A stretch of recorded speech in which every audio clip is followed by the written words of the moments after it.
Greetings. This is Scholar Saunders saying, what's current? Drizzy. He gets the most hate. He's successful. What do you think?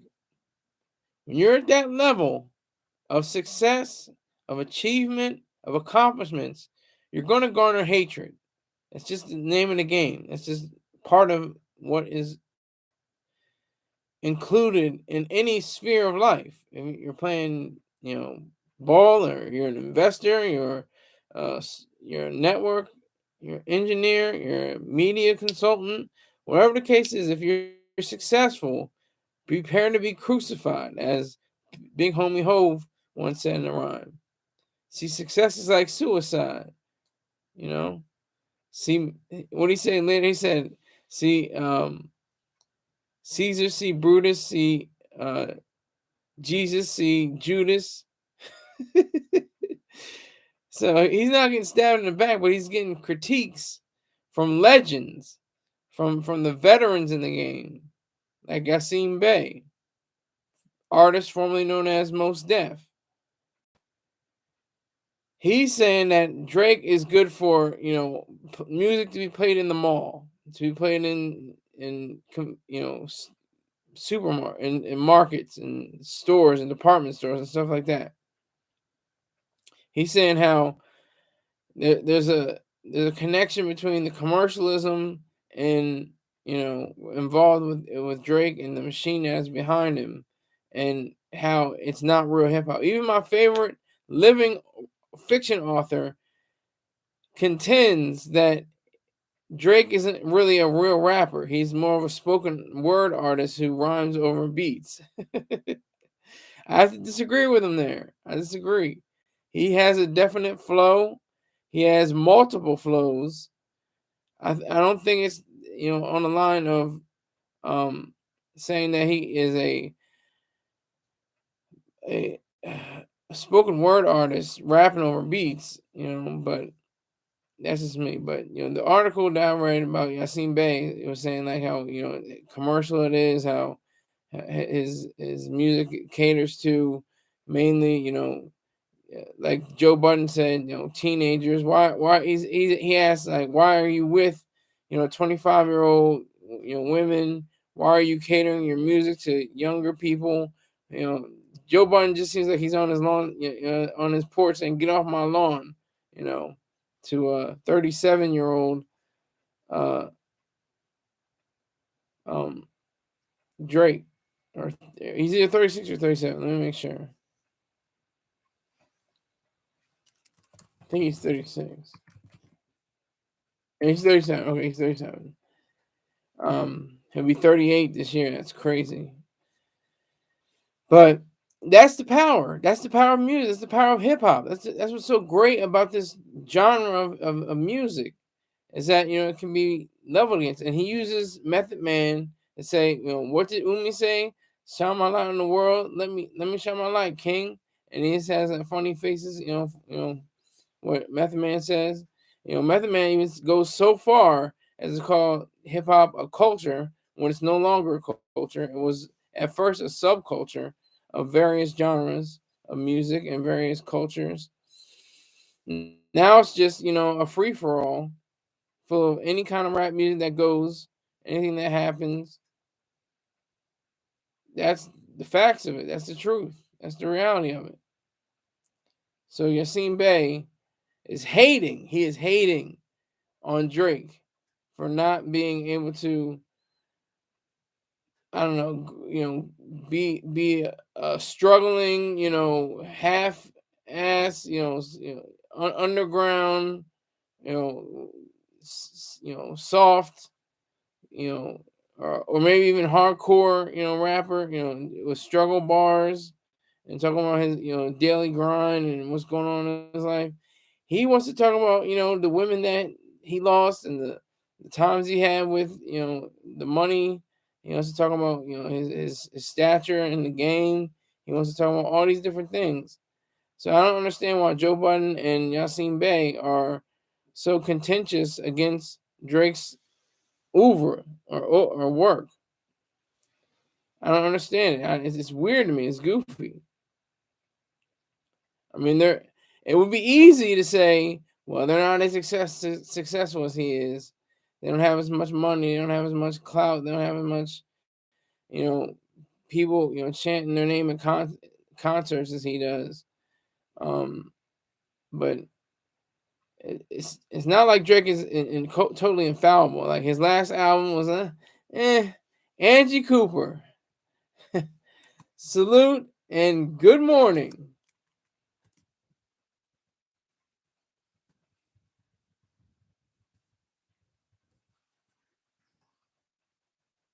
Do I have to hit you up? Do I have to hit you up for them pockets? For your purse? Thank you for coming through. I appreciate it, young lady. Thank you.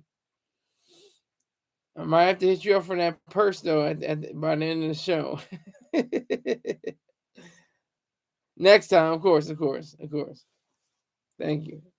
Because you do give money, so I don't want to like have other people understand. Oh, why didn't she give him some money? No, she has in the past, so let that be known. Angie Cooper is definitely a contributor to this machine. All right, so we're talking about Drake. We're talking about Yasiin Bey, the artist formerly known as Mos Def. It just seems like it's a lot of hatred going Drake's way, and for what? Because he's successful. It's a hatred of the good for being good, as Ayn Rand would say. Because just imagine if Drake was in the basement struggling, trying to write a rhyme, trying to get on a beat, trying to get on, at 37 years old, no, there'd be nobody in his corner. Nobody would be backing him. There'd be a few people saying, "Yeah, man, keep going. You're all right. Yeah, keep writing. Stay on your dean. Stay on your purpose. Stay on business." They'd be trying to hype him up, but in the background, they're like, "Yeah, he's not gonna make it." But he made it. Drake has made it. I always say he's the LeBron James of hip hop. Not not all the way in the same direction, but a similarity. They have very similar kind of understanding of the game. They have an understanding of who they are in the game, what kind of drive they have. That's important, I think.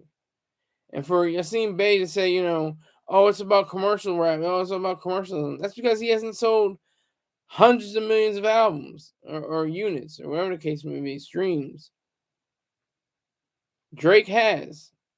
He's one of the most successful artists of all time.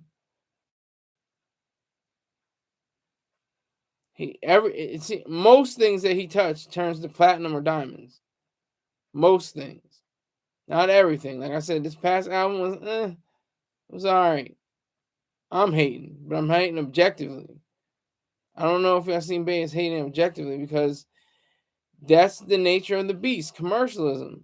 You have to sell. You have to sell in records. And it doesn't mean just because you sell that you're great or that you're, have better rhymes. Yasiin Bey has really great lyrics, and he has a lesser classic to his name, The New Danger. That was a classic album that he put out. I remember one of the lines he said, "I'm like the second plane that made the towers face off." That shit that lets you know it's really not a game, dog. Like that was a hard bar. That was a very hard bar. Talking about September 11th, 2001. That second plane, that's when you knew this is something else. This isn't an accident. This isn't this is done on purpose. This is for a reason. Or ill reason, irrationality and evil, but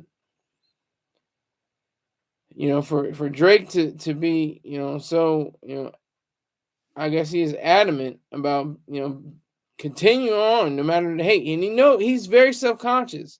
I remember when he was saying how, I'm paraphrasing, I'm not gonna get the whole rhyme right, but he was saying how when my album drops, it's gonna be for the women, and then the guys will buy it and claim they got it for their sister or something like that. It's a paraphrase, but he knows his position. He knows what he's about.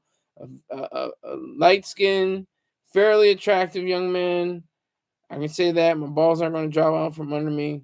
I'm still straight, but he's not. He's not a bad-looking guy. So he knew that he would have more of a draw for the women for women than men, and that he could also court, you know, respect from the legends in the game, have Jay-Z, Bun B, and so many others, to have been a great person on the mic, a great man on the mic. That's his whole idealism. That's his whole thought plan. I think Drake is definitely hip hop. There's no question about it. It's just in a different way, in a different light. It's a different kind of vibe that you get when you hear a Drake song or a Drake album. That's the difference. Um, that's that's what I think. Yasiin Bey, he's not really like trying to take him down. He's just using hatred as a way of expressing himself. The fact that he says in the article, I'm paraphrasing as well, like when you go into Target and you hear a Drake song, you think, God, I love shopping, or like I gotta go, to the mall or something like that. And what's wrong with that? That's part of our culture. That's the American culture. Buy, buy, buy, sell, sell, sell. Sell, sell, sell, buy, buy, buy. That's what it's all about. It's all about creating, the facets of capitalism, not capitalism itself. Capitalism in itself is the protection of property rights, and within that is individual rights. That's the sole role of government. So to protect individual rights, and that's part of capitalism. So when Drake is, I don't know if he's attacked. I don't want to say attacked, but maybe just critiqued. Like Yasiin Bey, he's not really trying to hate, not really trying to diss. He's just stating his truth of the matter, of what Drake is to him, what he means to him, his entire catalog of albums. I don't think anything is less than gold, and I think Yasiin Bey has gone gold maybe twice, and I don't think he's ever gone platinum. But I think everything Drake has gone platinum, or has been the number one album or number one streaming um, work on whatever service that you can think of. That's the power. That's the power of it. He has a draw. He has a fan base. He has supporters. He has haters. And Method Man just gets drawn into it because of uh, Drake's post on Instagram. Saying what did Umi say? Let my light shine. Let my light shine, King. That's what he's saying. That's exactly what he's saying, and I think that's true. I think it's a fact. I think that's real. I think that's part of the game, part of Drake, who Drake is, who Yasiin Bey is, who Method Man is. They're all now veterans. All three of them are veterans now. And I would go on to say that Drake is a legend because he's been in the game for so long. He's put out so much output. Put out output. How you like that? He's put out so much work that it's very fitting that he be able to continue on despite the hatred that is leveled against him. Despite that, like he's not really listening for Yasiin Bey. I don't see them ever getting on a song together. They might, but I doubt it. He had a line that said, "Mos Def gave me a rack." And what did he say? Hold on, I can look it up right now. He said, "Mos Def gave me like a rack for performing. Crib I got now make me think of when I had to put some money on a mortgage." So that's definitely a heavy bar. That's something to think about. And Yasiin Bey's from Brooklyn, same place as Jay-Z. A billionaire, confirmed, bona fide, certified, qualified, billionaire, still working, still does a few songs here and there. Into his, let's see, it was 90s, 2000s, actually the 80s, technically. So I'll say the 80s, 90s, 2000s, 2000 teens, 2020. That's 5 decades worth of work that he's been putting in. 5 decades. That's amazing. Like and still be on top, still have the girl, still have the money. It just wins, it just makes sense. But Drake could be on that level. He could be on a special kind of way of conveying exactly who it is that he wants to be. He has that longevity. He has that time frame. He's been in the game for what? It's 20, almost 50, about 15 years now. 15 years. So you have to give him credit. You have to give him his due. You can't just hate on. Well, he's just for shopping. It's just commercialism. It's just, yeah, it is commercialism. That's the whole point. The whole point is to sell records, to maintain. But the thing is, it's like the formula you have. That's what makes it special. That's what makes it, continue on without regard. It makes it a definite win for you. That's the power of hip hop. You create, you make, you build. That's the power. And what Drake has done is build a completely robust, catalog, for the most part, except for all my dogs detour. I don't know where he was going really with that, but for the most part, he's an excellent writer. He's an excellent performer. He can definitely, take down the house, and he did the opposite of what most people do. Salute Rick James. I see. This is what I'm talking about. You like the 4 o'clock hour? I'm doing the just before lunchtime, just before 12 o'clock, and you're still here. So I must be doing something right. So that's the power of hip hop.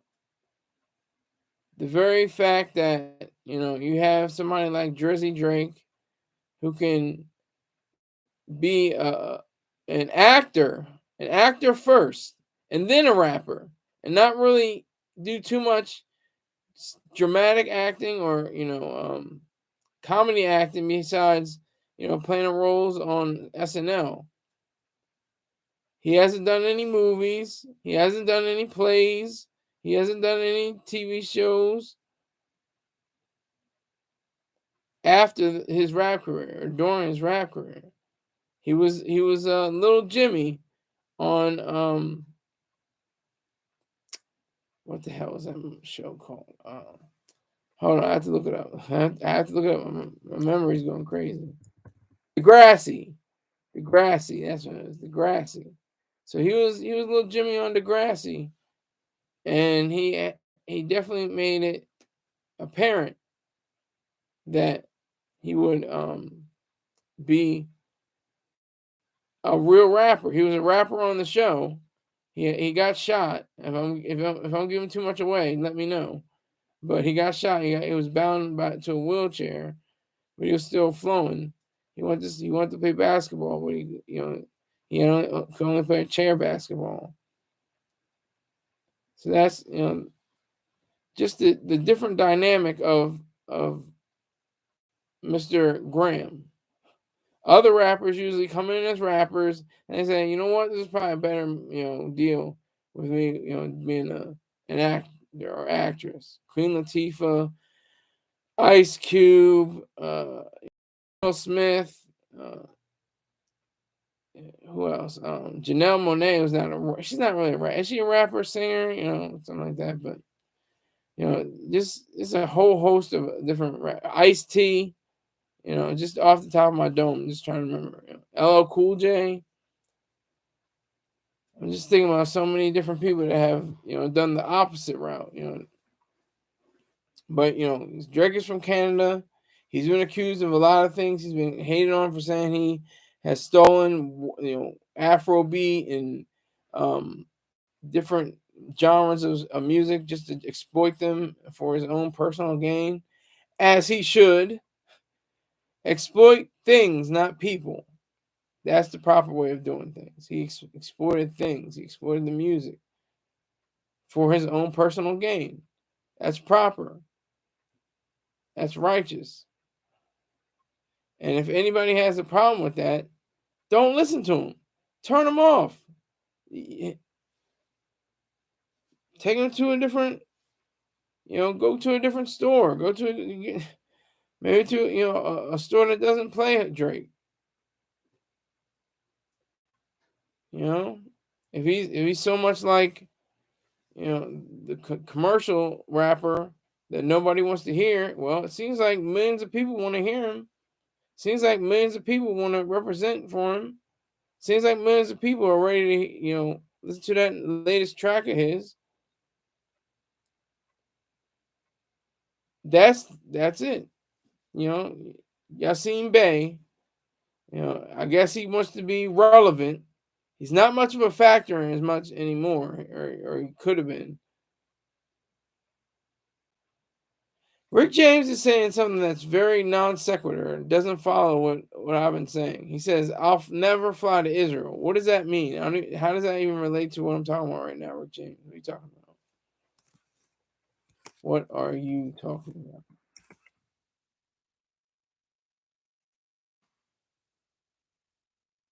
So,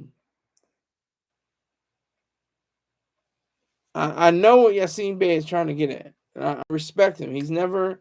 I don't think he's ever gone platinum. I don't think, but he has money. There's another example. Mos Def. Method Man. That's another example. Mos Def and Method Man became actors. Or maybe they were, maybe Mos Def was an actor beforehand. But definitely not in big budget movies and TV shows, TV movies. And of course, Method Man played keys on The Wire. And just different things like that, just that's what it's about. It's all about the money. It's all about the mother money. You know what I want to say, but I'm not going to say it. That's what it's all about. If you can hone your skills and do whatever you can do to do your best at trying to get this dollar, I have full support for you. I respect that tremendously. May not respect everything you do or every effort you have, but I respect the fact that you put in the time, you put in the work to get to that level of trying to get at these millions. That's what the whole point is, trying to get at these millions and billions of dollars.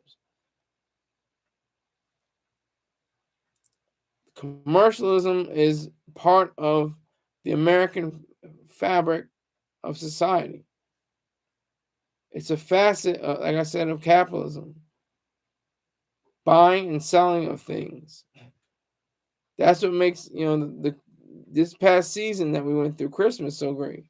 That's been commercialized. It's got this big fat guy with a red suit and a beard instead of Jesus hanging on a cross, bleeding and struggling and agony and torment and pain. What would you rather have the image of, that or Santa Claus? Because that's what really happened, to the baby Jesus. Oh, the baby Jesus, oh my God. Well, he grows up and it's not pretty what happens to him. So, just to give you an example of that, that's the whole point. Commercialism. Letting other people know that you're all about your dollar. Letting everybody know that you're all about your making more money. That's the ideal.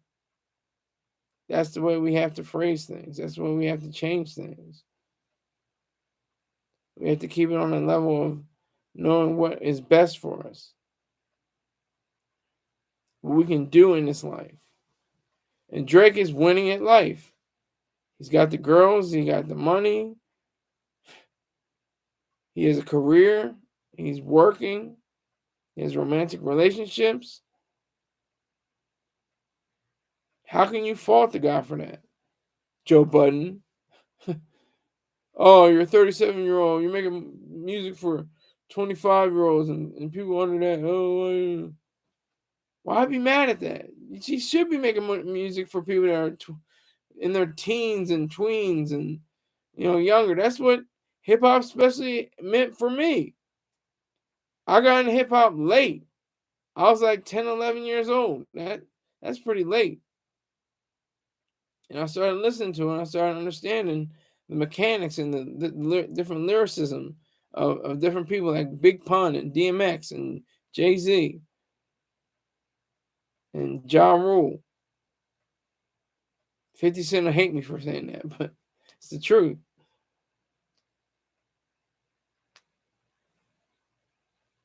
Rick James says, sometimes I feel like Jesus on the cross. Okay. Once you hang yourself up for your sacrifice, then you can talk. Totally against sacrifice. Sacrifice is evil, vicious, terrible. You're giving up yourself, your prime values for lesser or non-value. That's a sacrifice. Not what is purported in the news and been in stories and different things like that throughout the millennia for the past 2,000 years plus.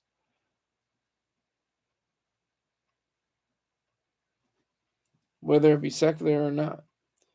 But Drake has a total understanding of what this game was. He sketched it out. He had help, I'm sure, from people like Baby and Lil Wayne, and he definitely reached out to Nicki Minaj, and they have a triumvirate. They have a triple threat: Wayne, Nicki, and Drake, selling so many albums, having so much success, having so much greatness attached to their names. I mean, that's something you have to celebrate. That's something that you have to look forward to, and look at saying it. Saying what is great. Yes, Rick James, especially human sacrifice. Human sacrifice is completely irrational and vicious and evil.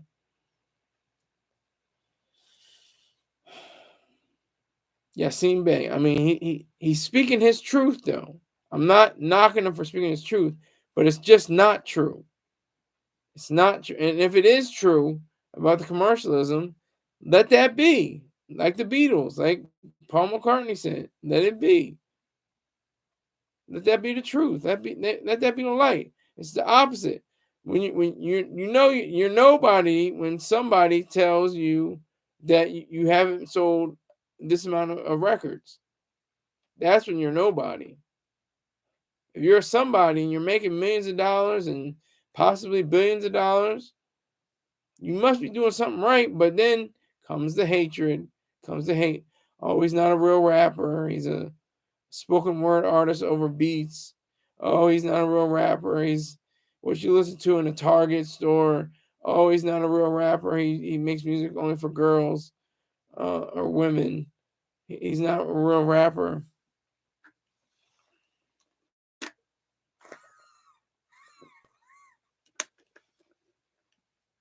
But you have to give him his credit. He knows who he is. He's self-aware.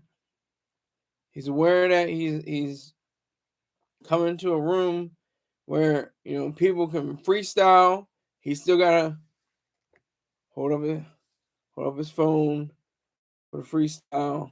He's not one of the best freestylers. Let's be clear on that.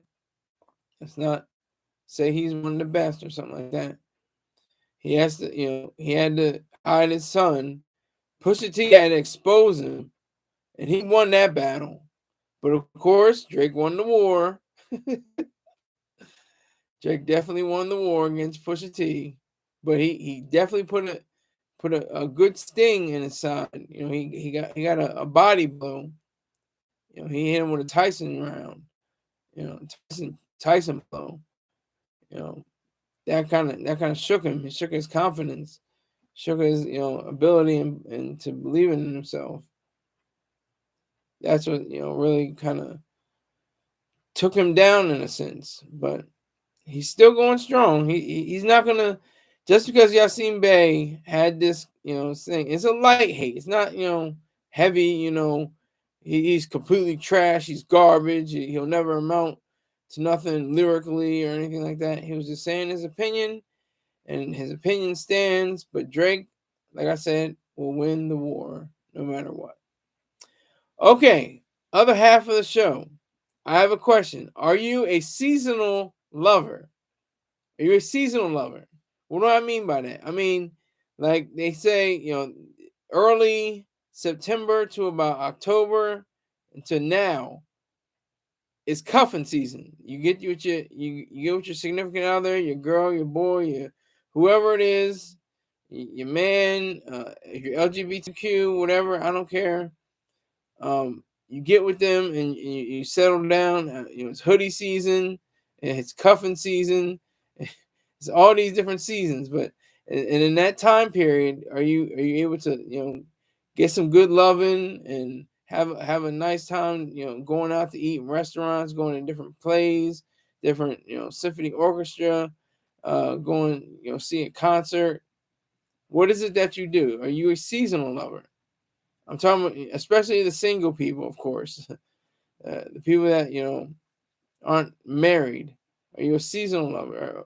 Do you have that one person until okay, it's spring now? I gotta get off you.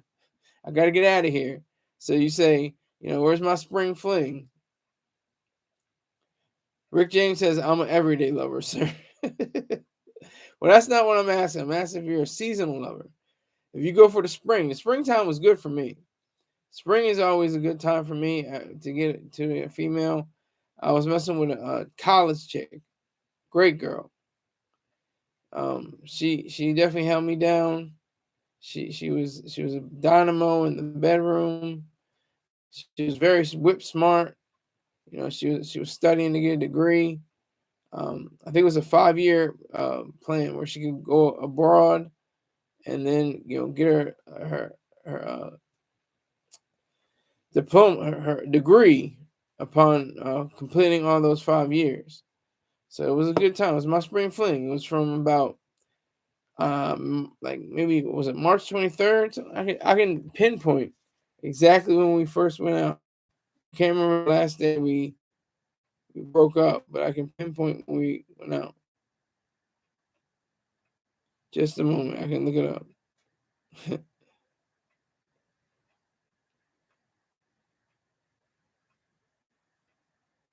I'm looking for. All right, here we go.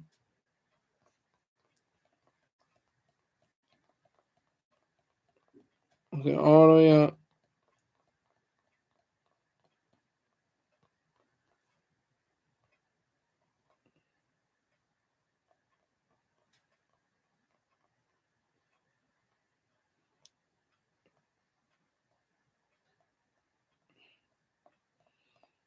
I'm still looking. I don't see it. It's goofy. Well, anyway, doesn't matter. Um, we started out at a odd future uh, odd future concert. Oh, okay. Greg asked in here, yo, salute. I'm not up to speed. Well, I'm talking about seasonal lovers now. Are you a season lover? Uh, what is the actually words I said? Seasonal. Yeah. Are you a seasonal lover, Greg asked?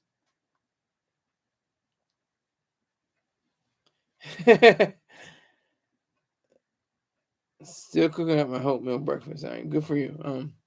But yeah. So we met at an Odd Future concert, and I said this story before, and it was completely ironic.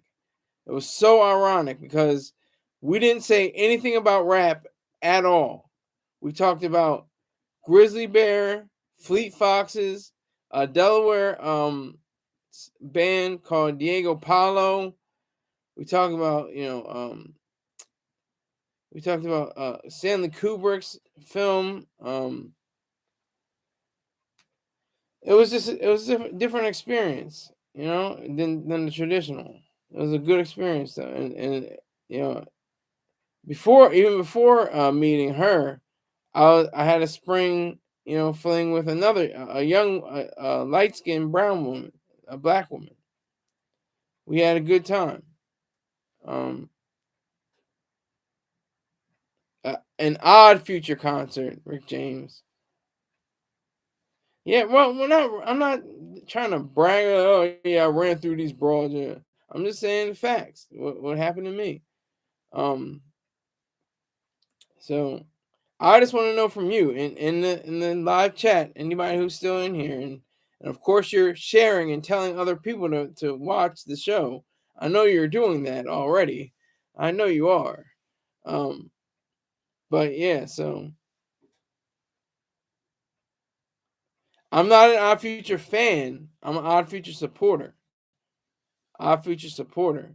They had great songs. They had a great set list. It went crazy and where I was, um, where the concert was. The cops were called and they had to clear the stage and everybody was run out. But I had left early. I had to get back on the train to get back to another place in the state.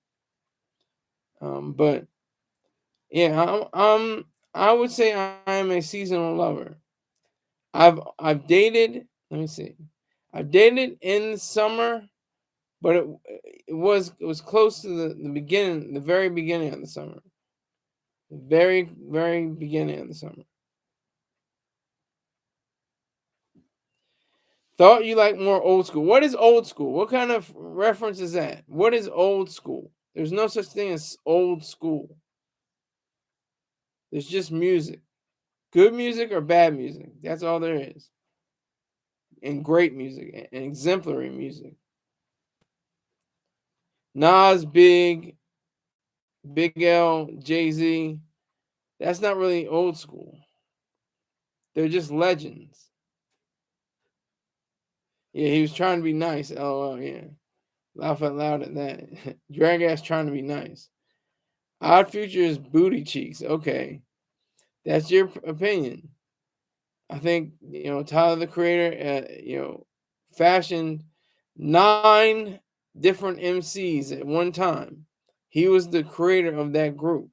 So he had, a different, you know, way of conveying his ideas for himself as well as instructing everybody else to be on board in the same way. So he was definitely the leader and the, could I say it, creator of that hip hop collective.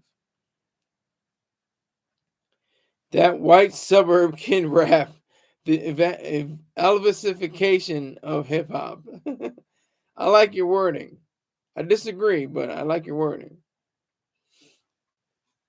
No, but it was a great concert. She always said she took Odd Future with a grain of salt. She said, I wasn't really, I'm not really into him like that, but I kind of like him. But we didn't say anything about hip hop at all, ever. Like not one. We said maybe she said one thing. Going back to Yasiin Bey. She used to babysit for Yasiin Bey's kids. He has like 7 or something like that. He has like 11 kids. He's got a lot of kids, and she used to babysit for him. So that was a special time for me.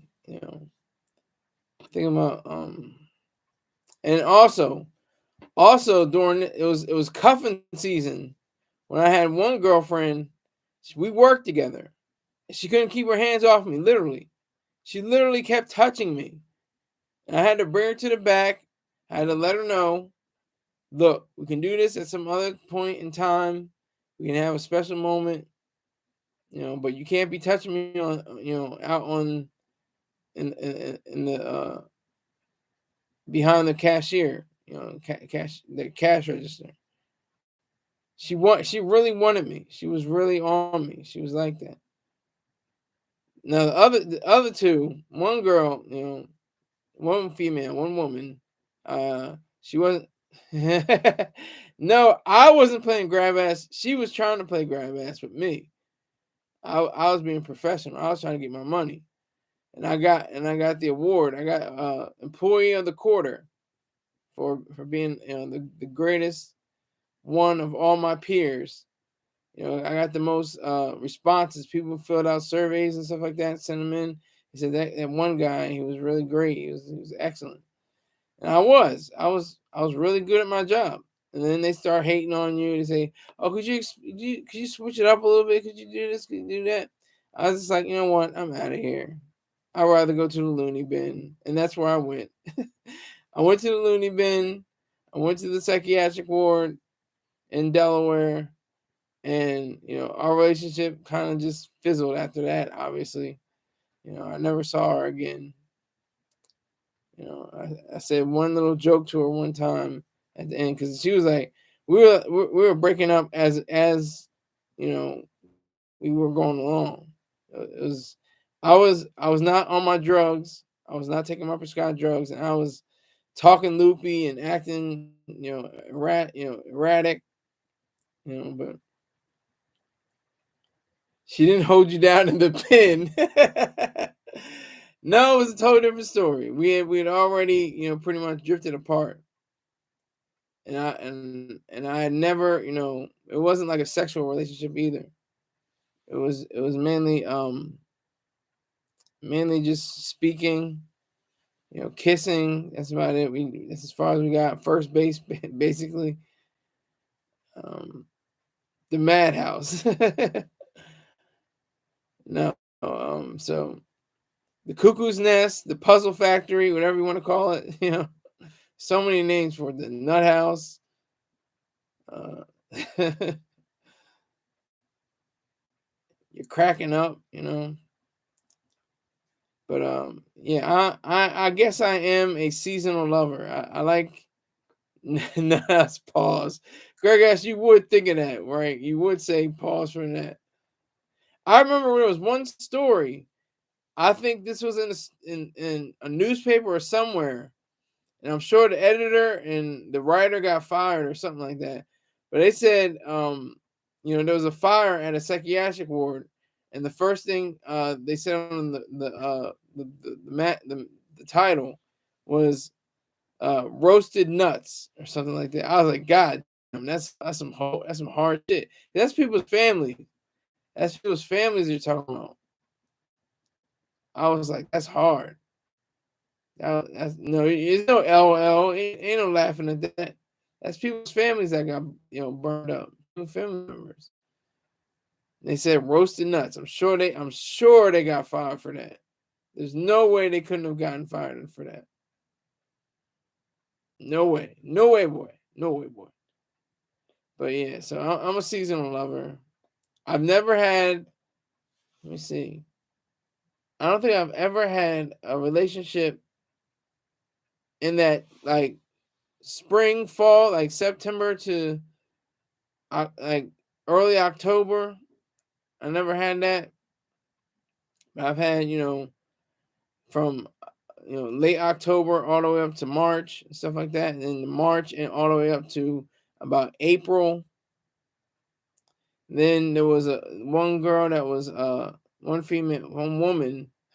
So weird how we speak. Um,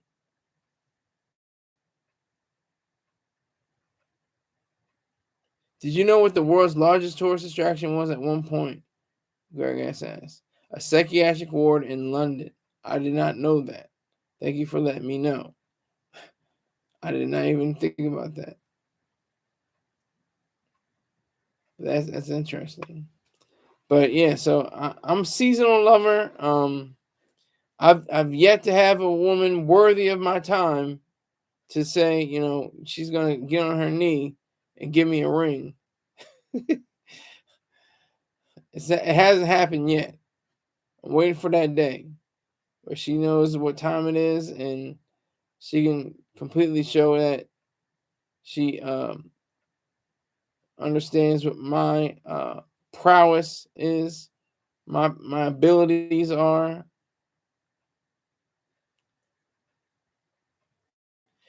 It's Greg S says it seems like you try to find a woman leading up to your B day. Do you remember my B day? Yeah, I almost. I mean, yeah, yeah, because I stopped dating one chick, and this is like in June. So I stopped dating her in June. So that's right before my B day, my born day. So I stopped dating her in June. Stopped dating another chick in April. Stopped dating another chick in March. Stopped dating another stopped dating another chick in February. Or January or February.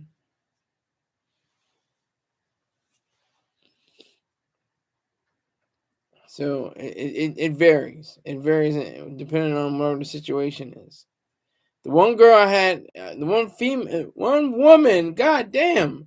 Because you want to say girl so quick. It's like, that's my girl, that's your girl, that's your girl, girl. But then you have to be like, well, what do you mean by girl? Is she over 18? Oh my God. And then you have to say female. Well, female, was she a woman or a lady? Or was she just a female? Well, yeah.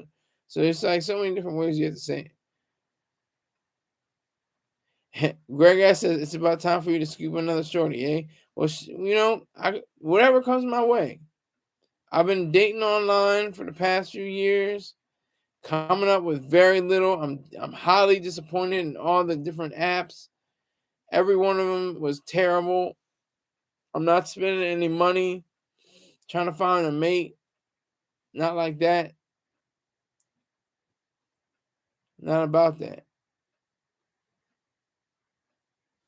Yeah, well, that's true, Rick James, I guess, in a sense. He says that's why you can't call them my baby anymore. They think they're literal babies. But throughout the seasons, I've definitely championed the idea of preserving myself. That's the idea. That's the whole point. You have to preserve yourself. It's self-preservation at all costs. No matter what you do, you have to preserve yourself. You have to know yourself and preserve yourself, and be aware of everything and everyone that comes with it. You have to do that. Can't let these women run your life. You have to run your own life. And one girl, she was she was mad at me because when I won the employee of the quarter, there was everything. They gave me everything. They gave me a sound system. They gave me a mini PC. They gave me ice cream and cake. I had some ice cream finished, and I took some cake. And she was like, "Well, why didn't you get me any cake? How come you didn't give me any cake?" I was just like, "Because you didn't win employee of the quarter. Like, who are you? Like, what are you? Who? You didn't win employee of the quarter. I did." Like, she was just salty with me after that. She was very salty with me for saying that, but it was the truth, you know. I was on Plenty of Fish for a little while. Rick James asking. I was on Plenty of Fish for like 2 days, and I got off of it because they want you to keep buying all these different, I don't know, medallions or whatever they were. You have to purchase more, and they can open up to more people, and you can have private chats and stuff like that. And I was like, I'm cool. One of the worst, though, one of the worst dating sites is Facebook. Facebook is a failure. It is horrible. It is terrible. It is awful. I got so many different people. It inspired me to write stories on them. But it was all these different cryptocurrency yellow women. These yellow women that were saying, they were saying all kinds of things. Like, I have this. Do you have Bitcoin, and you have uh, blockchain and all this? Yellow people. You don't know what yellow is? Yellow women with the epicanthic eyes, the folds in their eyes, epicanthic folds. You don't know what an epicanthic fold is?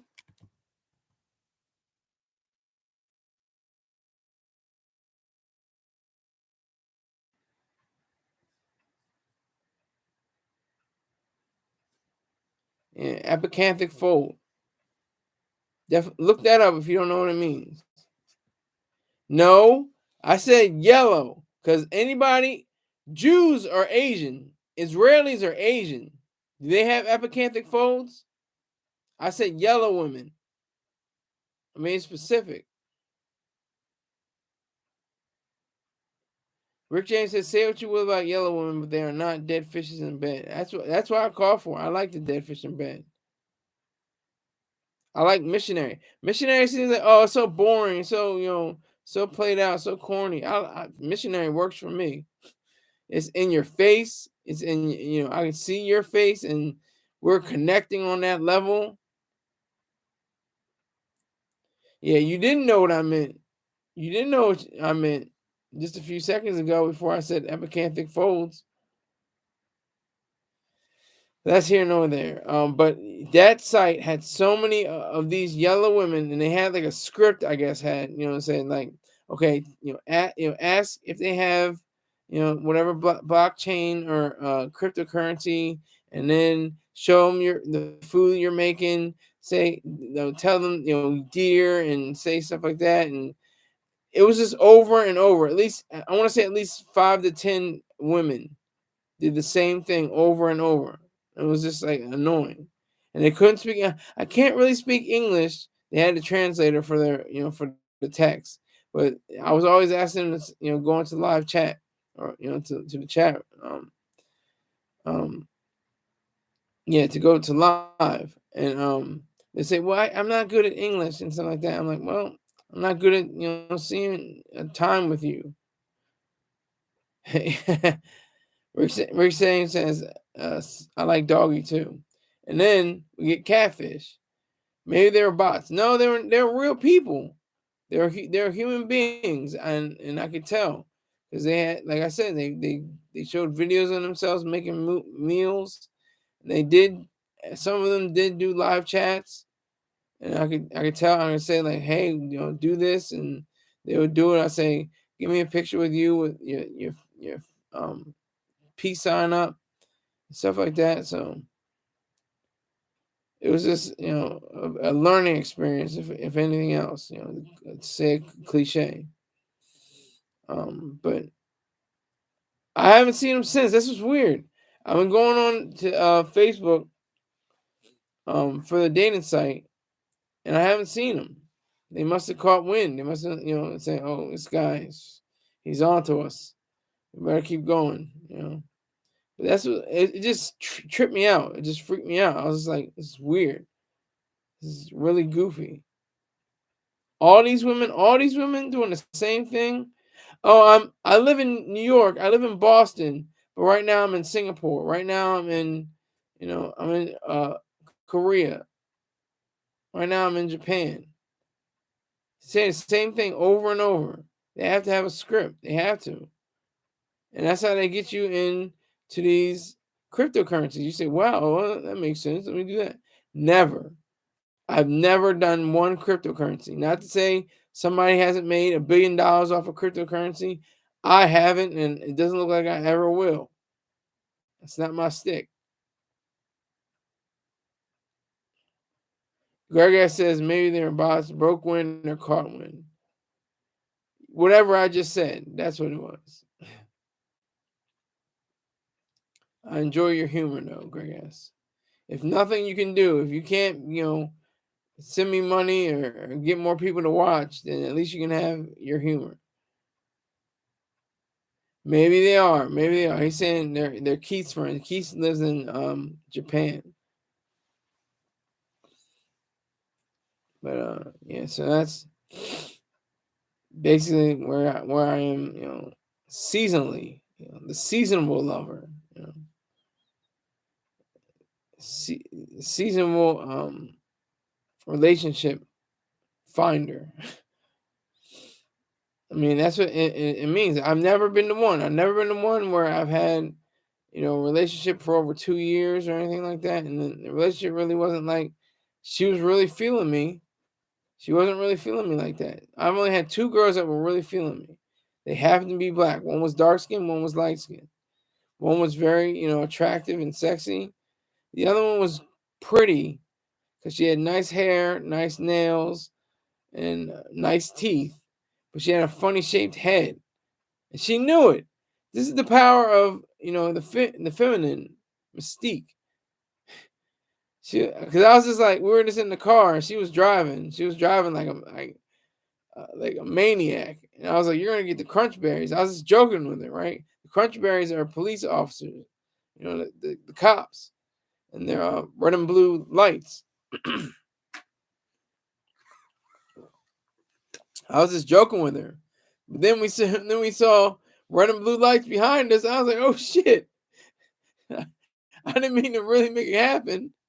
She was just looking at me like, "Oh my god!" And that was her first time ever getting a ticket or something like that. It was crazy.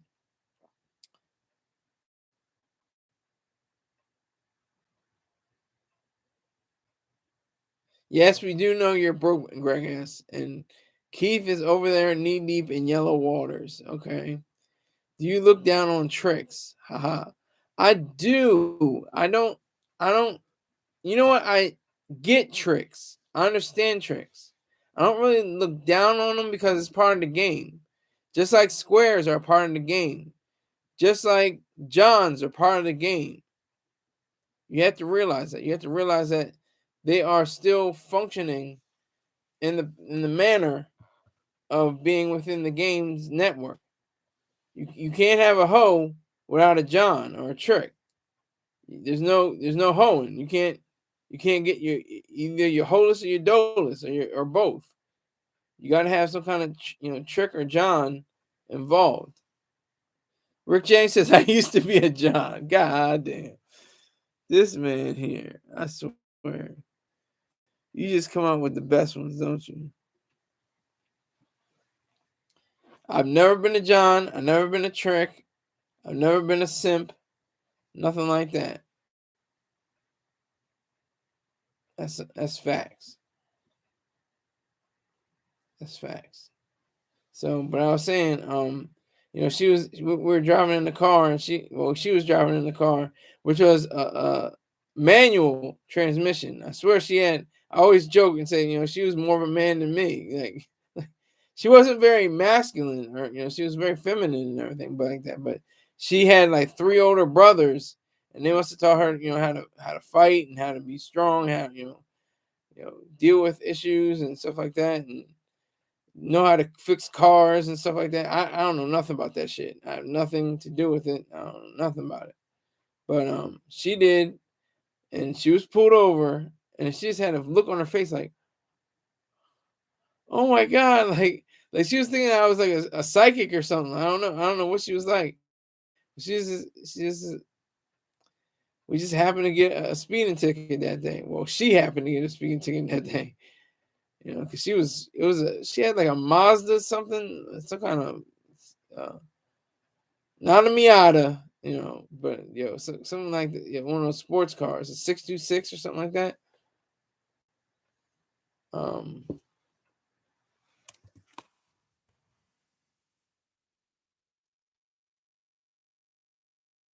Maybe not a 626.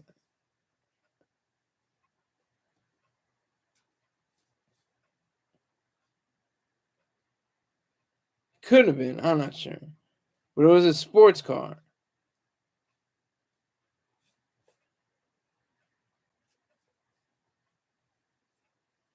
It was definitely a sports car.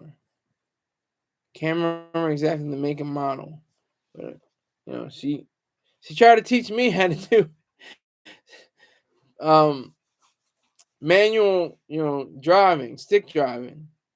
And I was like, all right, I'll try it, but it wasn't like I was like the best at it. I was pretty terrible. Yeah, Greg S is saying the truth. Nothing wrong with Johns in my book, but I'm just not a John. I'm not here to get. I remember from rappers especially. That's what I grew up with. And then I had Mr. Choice Terrain. He definitely wasn't a John. But rappers like Trick Daddy said, never had sex that costed. And Lil Flip said, me, I'm a pimp. I ain't paying for no sex. I'd rather buy a car or a new Rolex.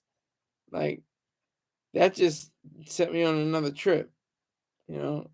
And of course, Mr. George Terrain, a P, I should say, he's still alive. So I'll just say he's a P. Um, he knew that the money on the receiving end is much better than giving up, having money for somebody to give up, for a female to give up her goodies, as they say. That's what I'm saying. That's what I'm saying. You can trick without being a simp. Yes, that's true. That's why it's important for Johns and tricks to realize their power within the game. Why were you surprised that I liked Odd Future? I supported them.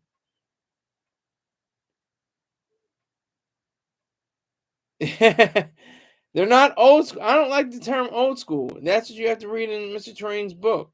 When he said, he turned out, after they said about what hip hop was, they called it alternative R&B, whatever the hell that meant. It was a turnover rate. They called it, new. This is new school and that's old school. Within a few quarters or a few, months of time. That's how quick the turnover rate was. It was just in a few years and a few months. And oh, you're old school now. You're nothing. We don't want to listen to your music anymore. We don't want to deal with you. You're nothing. You're old. And the same token goes for the new school. We don't want to listen to you because you're new. You're too radical. You're too on the edge. You're too far away from what we started. You're too soft. You're too whatever the case may be.